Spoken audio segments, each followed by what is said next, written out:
In the last few videos, I've enjoyed giving away some spoilers right at the top, so some of you will be glad to know that Forza Horizon 4 is the first Forza game that has released in the same quality on both PC and Xbox, and I can comfortably recommend the game to anyone with a budget PC similar to the Potato Masher.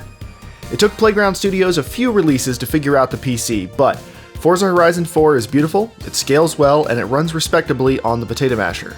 If you don't know what the Potato Masher is, it's a PC that was built for about $375 almost 4 years ago, and it's designed to be compared to the PS4 for the rest of its life cycle to show which one might be a better buy. It has a GTX 760 and a non-hyper-threaded quad-core processor.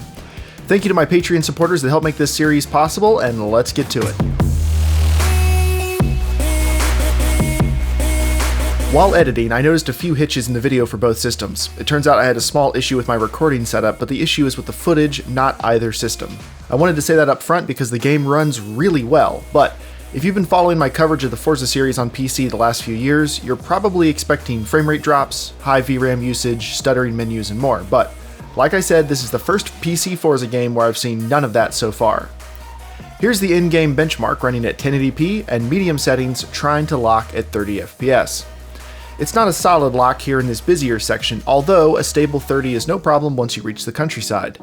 Even though this preset is a little higher than what the Masher can comfortably handle, there are no glitches, crashes, or other problems. Dropping the preset to 1080 low locks the frame rate in while still looking very good. I saw a few momentary frame rate dips in some complicated scenes with lots of other cars, but not more than a frame or two, and it was rare. Almost the entire experience was a smooth 30 FPS, or as smooth as 30 FPS can be with Forza's trademark amazing motion blur. Compared to the Xbox One, the two platforms might as well be identical. I'll show you two comparison races with different lighting on each platform. The time of day makes a larger difference than anything else between the two systems. Whichever system has more rainy puddles on the road or a warmer sun in the sky generally looks better.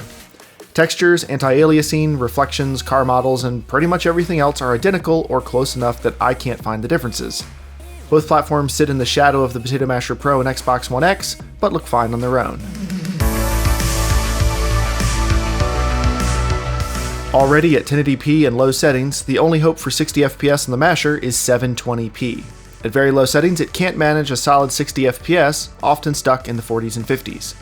That's to be expected, and the Xbox One doesn't have a 60 FPS mode, but the Masher used to be able to hit 60 FPS in most games, so I still like to test it.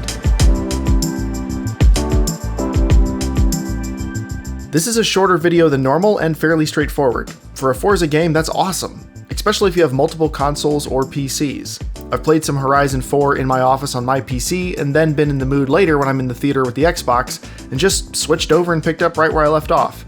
This is the first Forza game where I can do that without ever feeling like I'm getting a subpar experience regardless of which machine I'm using.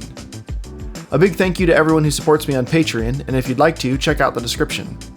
Also check out the Potato Masher Pro and the Xbox One X playing Forza Horizon 4 when it releases in a few days. Consider subscribing if you enjoyed the video, and let's continue the conversation down in the comments. Have a great day!